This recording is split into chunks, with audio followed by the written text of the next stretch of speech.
We had mentioned yesterday that the reason why we say the third paragraph of the Shema, because it contains within it the mention of God taking us out of Egypt.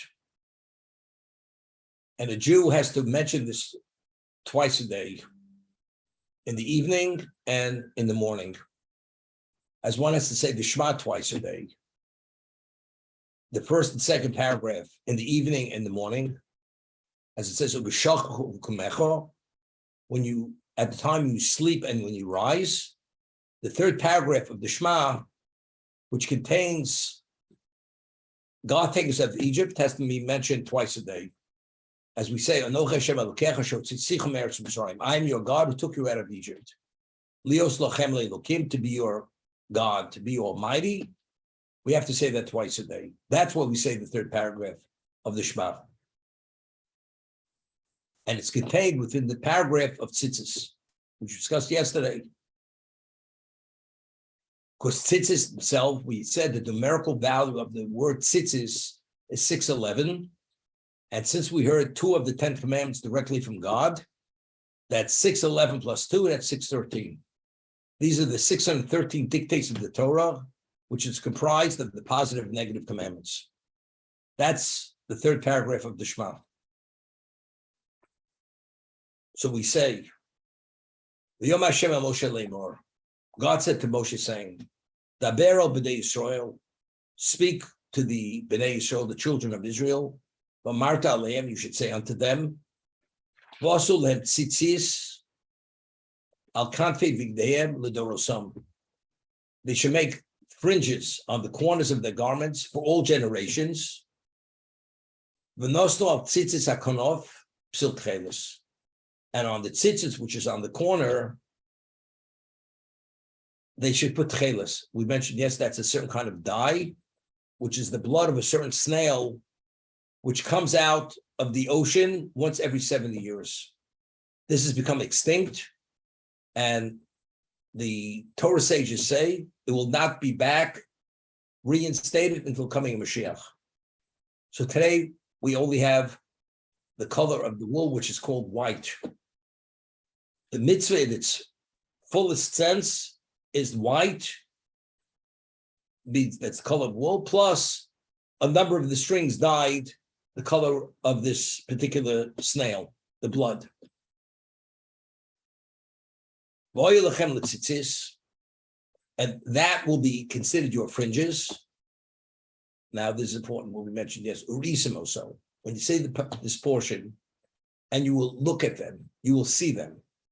So I mentioned yesterday that according to Rambam, Maimonides, the obligation to put tzitzis on a 4-cornered garment is only during the daytime period, not the nighttime period. It's only at a time that you could see the tzitzis with natural light, not artificial light. Urisimo. So when is the time you must put tzitzis, the fringes on your 4-cornered garment? This is only when at a time when you could see the tzitzis. Uschartem es kol mitzvos Hashem. And when you look at the tzitzis, there's something innate in the tzitzis it will allow you to remember all the mitzvahs of Hashem. What does that mean? You know, many years ago, when I lived in Muncie, we hosted people who were visiting Or Sameach for Shabbos. They were not students enrolled in Or Sameach, which was a yeshiva for Bali Tshuva. And these 2 people came. They were from England, from London. One of the 2, they were in their mid-20s. One of the 2, he was the head of the debating team at Cambridge University, Cambridge in England. And the other person was an accountant. And he was in the midst of studying for the equivalent of his CPA exams in England. And they come to my house. My children were small then, many years ago. And I always wanted to know, it was known that all the prime ministers of England initially were the captains of the debating team in Cambridge University. And this person was the captain of the debating team. So I wanted to see, I debate pretty well. I wanted to have a sample of what it means to debate. This is the big leagues. So I said, let's debate a subject, any issue you want to talk about. Let's talk about it. He says to me, you don't understand. To debate, there's an art of debate. It doesn't mean to say you could out reason me. Because I could out reason this guy. I could strip and naked without any level of effort. There wasn't a question. My ability to debate him, I surpassed him many times over. But he says that's not what it's about. There's a way you debate. It's the way you respond. It's all this kind of stuff. And I never played bridge. It's not my thing. But I'm sure when you play bridge or you play cricket, it must be a certain way to play cricket. I'm not into cricket. I'm not into bridge. And I'm not into rickets either, because I always eat my citrus fruits. I'm not, all this kind of stuff. So, but the point I want to go is to send now the experts. So, okay, show me what it is. Okay, wasn't that impressed? It's more form than substance. That's what the debating is all about. So I say to the other person, he says to me, I'm an accountant and I'm a Baal Tshuva. I observe the Shabbos and I don't think God is fair to me. Why is God not fair to me? This is what he says to me. Because I have to pass the exams to be an accredited accountant, like the equivalent of CPA. And you realize I have to work to support myself. On weekends, it's the Shabbat, so I'm not able to do certain things.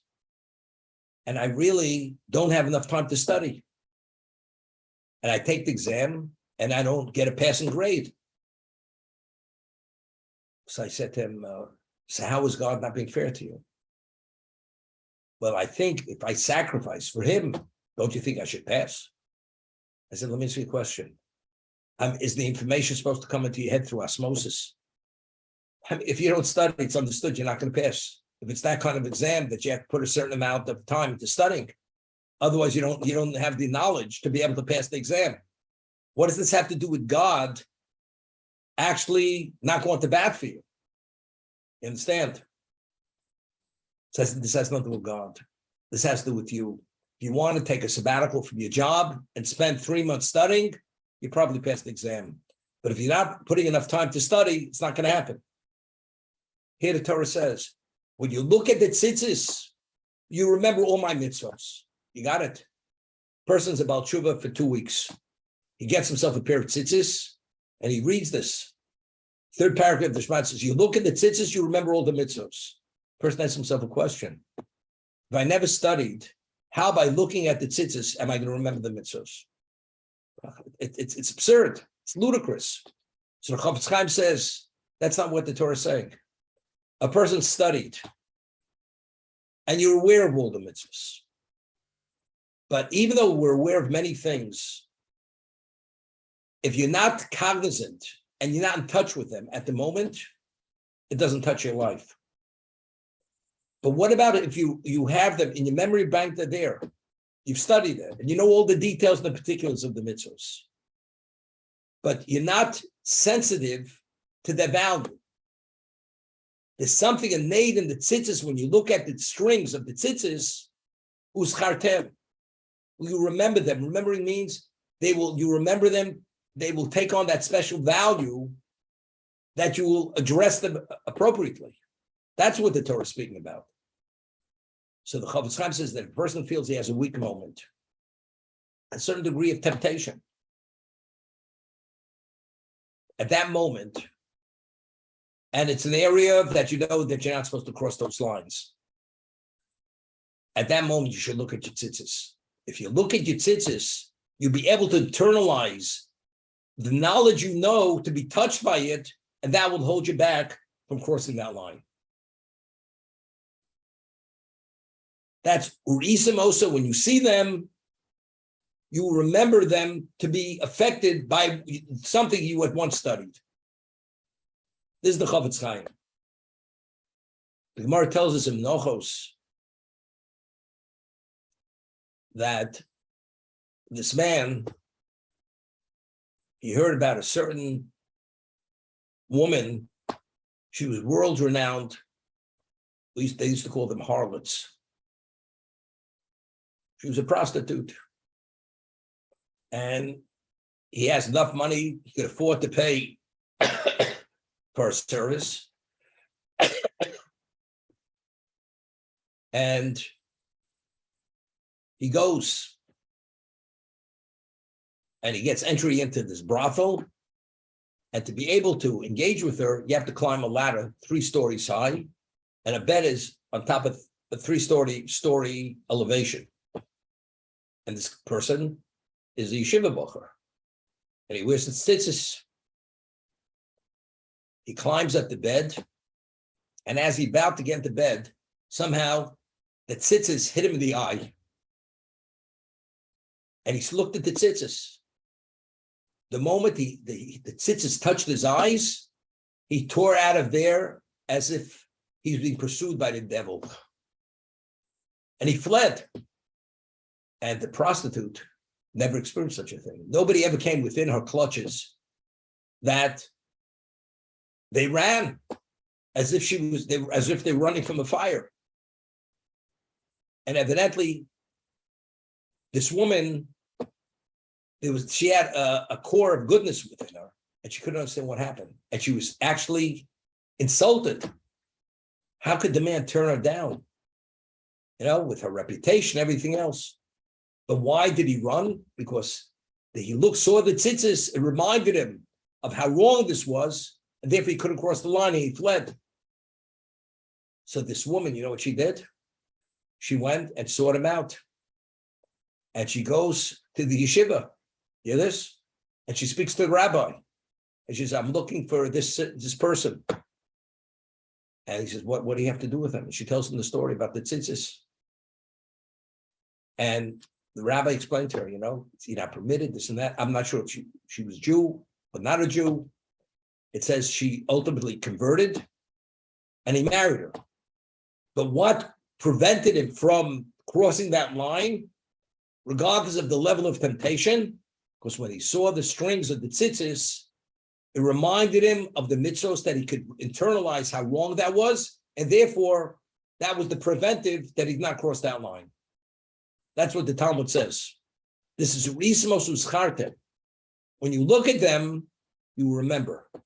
Remember means to be able to internalize it, to be touched by it, and therefore it becomes a reality in your life.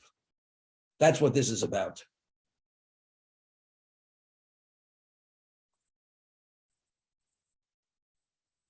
Vasisimosa. It's not only you remember him to the degree that you're going to actualize them. In the morning, every day, a human being has a certain degree of inertia. It's not easy to get over the hump. It says, when you see them, you'll be touched to such a degree, vasisimosa, you're going to actualize them. You'll be motivated. You'll be drawn to it.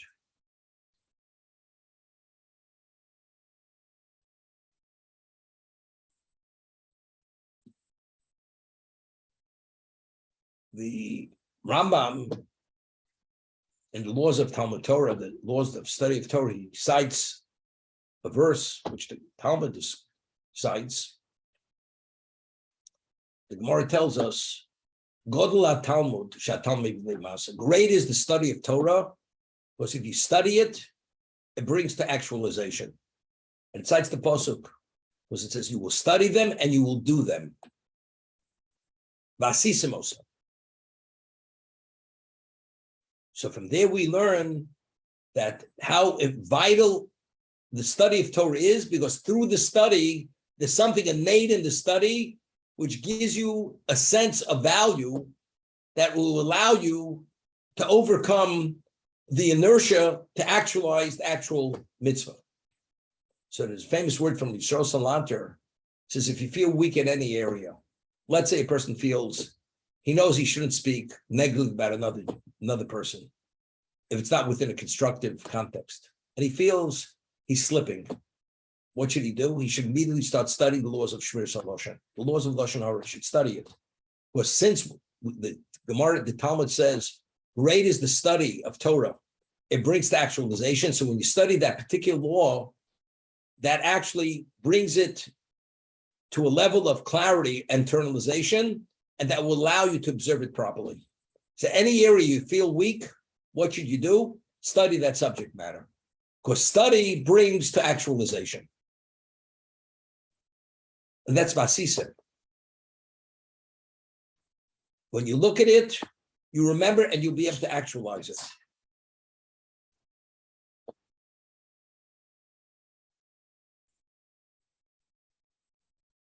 Lo sasur achrei levavchem. A person should not veer after his heart. Levavchem. Talmud tells us, what does this mean? You're not permitted to study or read works of heresy, heretical works, which is called minus. You're not permitted to study it. Because that's heresy. Actually, ultimately, years ago, there was a certain person who I studied with. He was a young man. He was at NYU. And he was taking the course in comparative religions. And I told him then, as much as he's a devout Jew, but to study it for the course and for the credit, he's not permitted. Why? And I told the story of, Acher, Elisha ben Avuya. The Talmud tells a story. There's this person, Elisha ben Avuya. He was the Rebbe of Reb Meir, the great Reb Meir Balades. And I mentioned the other day, his father had instructed him to climb a tree, send away a mother bird, and retrieve the eggs or the chicks. And as the child climbs the tree, heeding the commandment of honoring his father, and as he sends away the mother bird, he falls to his death. The child. So when Elisha ben Avuya, one of the leading Torah sages of the generation, sees this, he says, "Les din v'les dayan." There's no there's no judgment, and there's no judge. There's no God. Why? Because the Torah tells us the only two mitzvahs in the Torah, which the Torah says that if you do the mitzvah, it speaks about the reward. You will merit longevity. One mitzvah is honoring a parent. You will merit longevity. And the other mitzvah is sending away the mother bird before you take its chicks or its eggs. And here we have compounded in one moment. The Torah says longevity for A and for B. And here A and B are happening simultaneously. And the child falls to his death and dies. So where is the longevity? He says, if that could happen, there's no judgment, there's no judge, I'm out of here. This is Elisha ben Avuya. What did he do? He went, the first stop, he went to the local brothel. Went to the brothel. And it happened to be on Saturday. I'm using the word Saturday rather than the Shabbat, the Shabbos. Knocks on the brothel door. The head, whatever you call her, Madame, answers the door. And she says to him, Rabbi, what are you doing here? You don't belong here. You're the great Torah sage. That's what she says to him. So what does he do? He goes out into the garden, and there was a radish growing in the ground, and he pulled the radish out of the ground on Shabbos. The law is something that's growing, and you detach it from its location of growth, it's a Torah violation. That's called reaping. You're not permitted to detach something from its location of growth on Shabbos, and it carries the liability of very extreme level of liability for violation of Shabbos. And here, he says to the woman, he pulls it out, he violated the Shabbos intentionally. He says, Acherani, I'm not the person you think. It's a mistaken identity by calling me that rabbi, I'm a different person. You hear this? He had made such a change within himself, he did not want to identify as that. And after he saw this incident, he goes to the brothel to have relations with this kind of woman, an illicit relationship. Doesn't say whether she's Jewish, not Jewish, doesn't make a difference. But he's Rameir's Rebbe, his teacher, violate Shabbos. So the Talmud asks, a man of this caliber of Torah, and Torah is supposed to protect you and be the antidote to this kind of behavior, why didn't the Torah protect him? That's the question the Talmud asks. So the Talmud tells us, answers, that Elisha ben Avuya, he used to enjoy reading Greek literature, which is erotic, and it has a lot to do with sexuality. And because he had this impurity in his gut, it did not allow the Torah to be fully integrated in his being. He had this obstruction. As a result of that, the Torah did not protect him, and therefore he ended up in the brothel. And the truth is, the basis for his position was baseless, because when the Torah says longevity, it doesn't mean longevity in the physical life. Longevity means in the world to come. But why did he interpret it that way? Because he had a conflict of interest, and he had an interest in this area. He said, that's my interpretation. Once he had that interpretation, what is he looking for? He's looking for an escape clause. That's what he's looking for. Once he has the escape clause, he's out of there. And where is he? First stop, the brothel. Could you imagine? What about if he wouldn't have the escape clause? Let's say he would have seen the child falling to his death. If that's the case, he's stuck. How could I justify turning my back on God? But now I have a justification. Because if you, God, said longevity for A and longevity for B, and you have two things compounded at the same moment, and the child falls to his death, if that's the case, God, you're not God, and there's no equity in your justice. If that's the case, I'm out of here. But why did he want to be out of there? Because he wanted to satisfy his desire, his sexual desire, because that's where his interest lied. And therefore, his first stop was the brothel. That's the Talmud. When you study, we never know ourselves. There's certain vulnerabilities we have, and we have certain interests. We don't even know which escape clause we're looking for. So let's say you don't study comparative religions. All you know is straight and narrow, which is correct. But once you study alternative, there may be a moment of weakness that you have, and you, conscious-wise, you can't just go against God. But if you have something to hide behind, that's what you hide behind. Because you studied, there's no alternative. Although the alternative is baseless and false, doesn't make a difference. All you need is a stone to hide under. That's all you need. You don't need more than that. I'll give you an example. Language is so important that you're able to determine a person where he stands based on the verbiage, the words he uses. I'll give you an example. What is the meaning of faith? Faith means trust. That's what it means. A person who believes in God, and he's a little weak on his observance, and he says, my faith in God is not that strong. He could say that. Could he say, I don't trust God? If faith means trust, he will not say, I don't trust God. Because if you believe in God, you can't say I don't trust God. But you could say, my faith is not strong. In essence, you're saying you don't trust God. So we hide behind words. And saying that, you could do many things.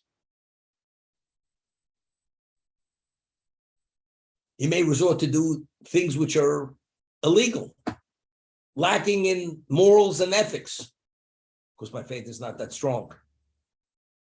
But if you say, I don't trust God, because he said, if you do this, it'll be this and this and that, and it's not, God, you're falling short of what you said you would. I don't trust you. A person truly believes in God cannot say that. So we're always hiding behind various deflectors to deflect the reality of what is. Don't veer after your hearts. This is heresy. You're not permitted to read or entertain any heretical position. Because that position, even at this moment, that you don't believe in it, but having it in your mind, in your emotion, you never know when that's going to be the fallback.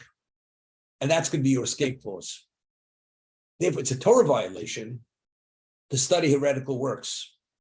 For the sake, if you're studying them to refute them, to enter into dialogue and prove the truth of what's truthful, which is the Torah, then you can.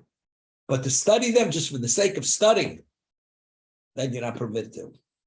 Because there's always this possibility that we have this weakness, this moment, and you may rely on that moment, God forbid, and then you're out the door.